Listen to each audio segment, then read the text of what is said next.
I don't really know how to tell this story. For a start, there are some logistical difficulties. I'll get to those later. But even without those, I don't know how to explain it all. I guess I'll start when we saw each other at the club after 4 years apart. That night, my head was pounding with noise and my heart was burning with hurt. And I'd come to the club alone, a stupid move for a girl. Some part of me still said, though I hadn't looked like a girl in public for over a year. I threw myself into the sweaty, rainbow-hued crowd prepared to try to lose my mind. I couldn't have ever anticipated the direction my night was going to go. Was I surprised to see him at that club, his bronze hair grown out to shoulder length since high school, a rainbow stick on tattoo smeared across his cheek? No, of course not. And he couldn't have been surprised to see me in a black button-down shirt, open over nothing but a pink and orange chest binder, my hair shorn into a buzz cut. But the second we saw each other, we burst out laughing. "Oh, Eli Hansen," I shouted hoarsely. "Well, so, how have you been?" "Addy." He was shoved from behind by a careless dancer, and he stumbled into me, letting me catch him by the wrists. "You're in town?" "For 2 weeks. Then I'm fucking off to grad school." I'd always been the one who dreamed of escaping this town. He'd been the one to dream of things changing here. It didn't seem like they had. Given the drab concrete street outside, the black walls masking the sprays of rainbow light within. But maybe he was still dreaming. "Are you still local?" "Yep. Just finished community college." He tucked a strand of hair behind his ear. He was taller than he'd been in high school, thinner. His long lashed eyes were more prominent in his face. "Now, I'm working for the public library." "Oh man, that's awesome." We'd always taken refuge together in the public library when we were kids, when the pavement outside got too hot, or the world too much. "They're cool over there. They've put some pride flag stickers on the windows since you've been gone. And they ordered the suite of Heartstopper comics after about 1 million requests for them. So, steps forward." I chuckled. Seeing OLI was the biggest relief I'd felt since coming back to town. It drove back the ache that had set in earlier, when I tried to go out for drinks with Natalie and Charlotte, girls I'd shared lunch tables and study sessions with in high school. They'd started throwing back glasses of fancy wine like their lives depended on it and plunged straight into complaining about their boyfriends, telling me I was so lucky to be a lesbian, saying I didn't understand how terrible men were, and half an hour in they were ignoring me entirely to talk to each other. I'd slipped out after using the bathroom and they hadn't even noticed. Somehow, after 4 years away struggling to find myself, I thought coming back here would feel like coming home. "I will survive, cave on." OLI squeezed my hands. "Want to dance?" Without a word, I pulled him out onto the floor. I have to tell you about how OLI and I grew up, of course. He was the kind of friend you can only have in a small town where no one is different but you. In summertime, we avoided the sun, mostly as a way of avoiding the other kids. We didn't want to join their games of do what the grown-ups do. Playing business meeting, playing city council campaign debate, playing cook and vacuum and fight with your husband. OLI and I spent our days finding overgrown driveways and alleys and digging up tiny wild onions. We built castles out of sticks and acorns and stuck worms in them, pretending they were royalty. I liked telling him stories about faraway lands and monsters and magic. He liked spinning ideas for machines and societies that would exist in the far future. The other kids weren't cruel. They knew we were different, but in a town like ours, different just meant we were trying to be normal and failing, so we were met with sympathy more than ridicule. We were always invited back to do what the grown-ups do, and sometimes we went, but it always felt empty. Shame is a funny thing. It'll get to you, even if everyone is nice. Even if no one ever shouts at you that you're sick. Shame creeps inside and chokes out your voice. When I felt that strange shivering warmth as I watched Leela Joyce win the public speaking contest back in 8th grade, it didn't matter that no one had ever called me a nasty name. Just imagining the cold reactions I might meet if I told anyone about it, God forbid if I told Leela, was enough to make me pray for the feeling to go away. "So," I said, swaying next to OLI as the music played, "how's the love life?" His smile slipped. I thought his face grew paler, the rainbow paint stark against his skin. "Sorry," I said quickly. "You don't have to tell me." "It's still hot here," he said. "Being out, I mean. The guys who are like me, well, I don't know if they really are like me. To be honest." "What do you mean?" I thought I knew a little, but I wanted to hear him say it. His gaze lowered to the floor as the song died away. "I don't know. It's a lot of older guys." Some of them have girlfriends they don't tell you about. And if they meet you at a club or on an app, if they ask to take you home, it's like they're scared the whole time. Scared of what? He scratched the back of his neck. I recognized the gesture. It was the one he always did, even as a kid, when he wanted to get something off his chest he'd been thinking about for a while. I leaned toward him, ready. If this makes sense, he said. It's like they're scared of losing what makes them men, so they have to act as tough as they can.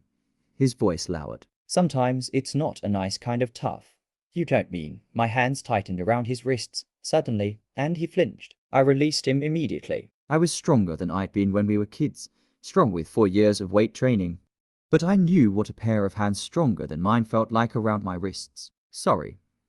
No one hurt you, did they? Not like that. He didn't look up. Not exactly. I twined my fingers through his.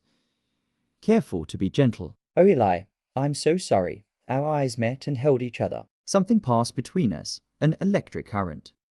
I'm not going to tell you what happened to me on my first night out in college. I never told anyone then. Not wanting to bother my old hometown friends. Not yet feeling I had anyone to tell at school. And anyway, you can probably guess what it was. I didn't tell Eli either at the time. But at that moment, I sensed he understood it. Then there was a drag queen in 8-inch heels shouldering her way toward us. She carried jello shots on a tray. On the house, she shouted. I glanced at Eli. Want to drink? He snatched up 2 and passed one to me. Cheers to the end of college. I raised my glass, and we set the shots down together, the sweetness hitting my tongue first, then the burn of tequila. Whoa, Eli pumped his fist. Want another one? One apiece, said the queen. I'll get us some more at the bar.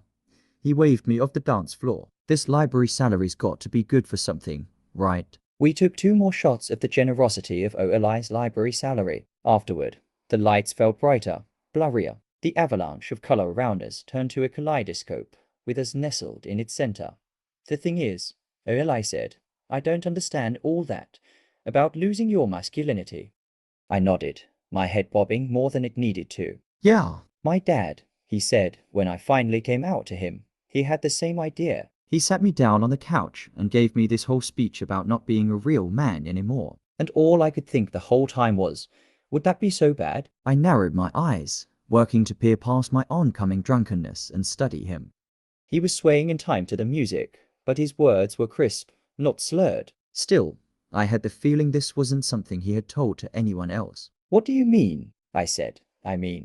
Why should I be so afraid to stop being a man? There's nothing that wonderful about it. If you have to keep your masculinity by hurting people, that's not all being a man is, I said, surprised by a note of defensiveness creeping into my voice.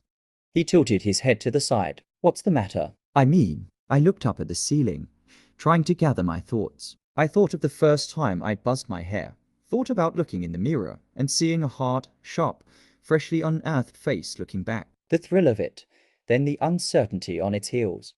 I remembered the first time I saw a girl stiffen when I brushed past her on the bus. Lesbians my age were supposed to still be pretty, still be posed and ready for a picturesque social media story. Masculinity, I said, and I was struggling now to keep my own words from slurring. That third shot was kicking in deep. The ceiling was pulsing to the music's beat.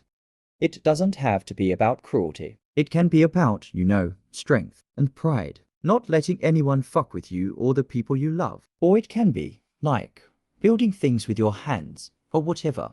I don't know. I trailed off into silence. The music swelled even more. Eli's voice was barely audible when he finally replied. I guess, except I'm only a man by accident. It's Raining Men came on. Several people in the crowd cheered. The rest laughed at the cheers. I lowered my head and held out my hands. Want to dance? The song was thunderous, joyful. The chorus came and everyone in the crowd sang along, bouncing up and down in time to the beat. Eli and I clutched each other's hands and bounced along. Rainbows, pink and orange stripes, the blue and pink of the trans flag, all flashed together every time the beat rose.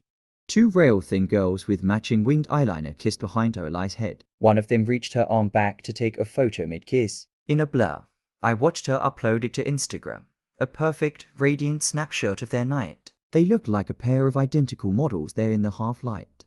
My tongue felt looser from the drink and from the company. Eli's presence made me feel like I could ask anything. Do you ever feel like you're still pretending, even here? He went silent. The song played around us. The next time the chorus swelled, we didn't bounce along.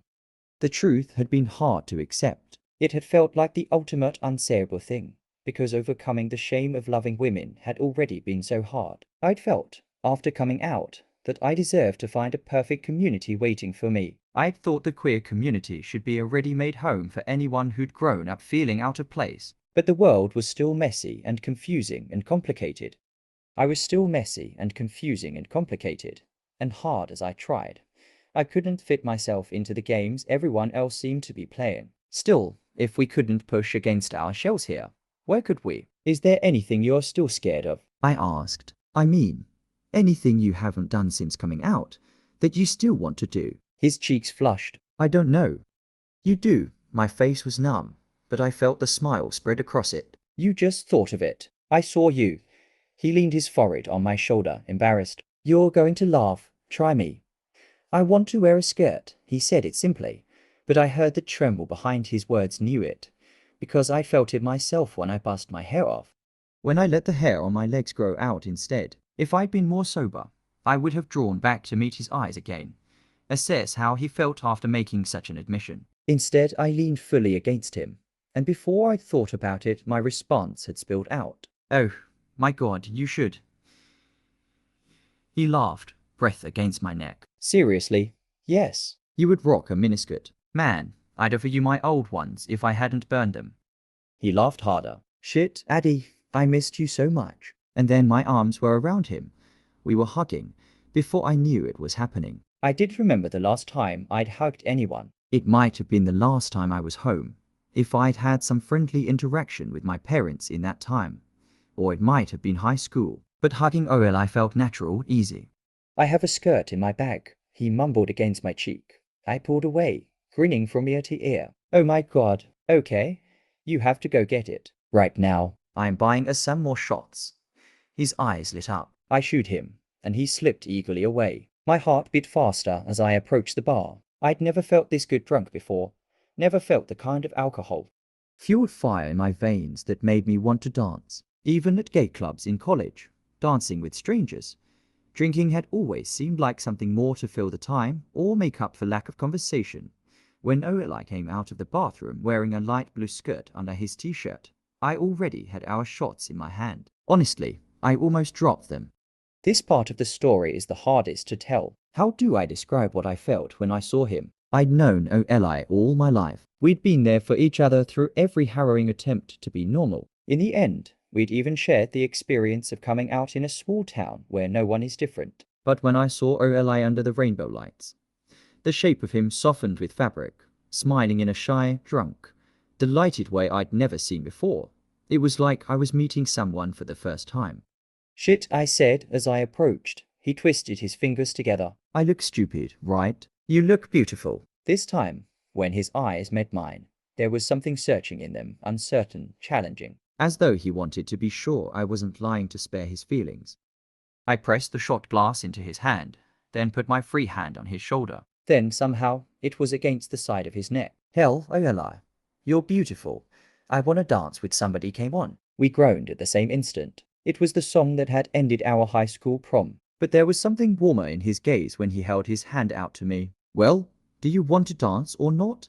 And this time, we downed our drinks together, and I let myself be led out onto the floor. I let him pull me close, let his fingers nest in my buzzed hair, and I traced the curve of his shoulders with my hands until I found his waist instead, and his body was warm against mine, real and alive in the midst of all these rioting colors. And finally, I felt at home.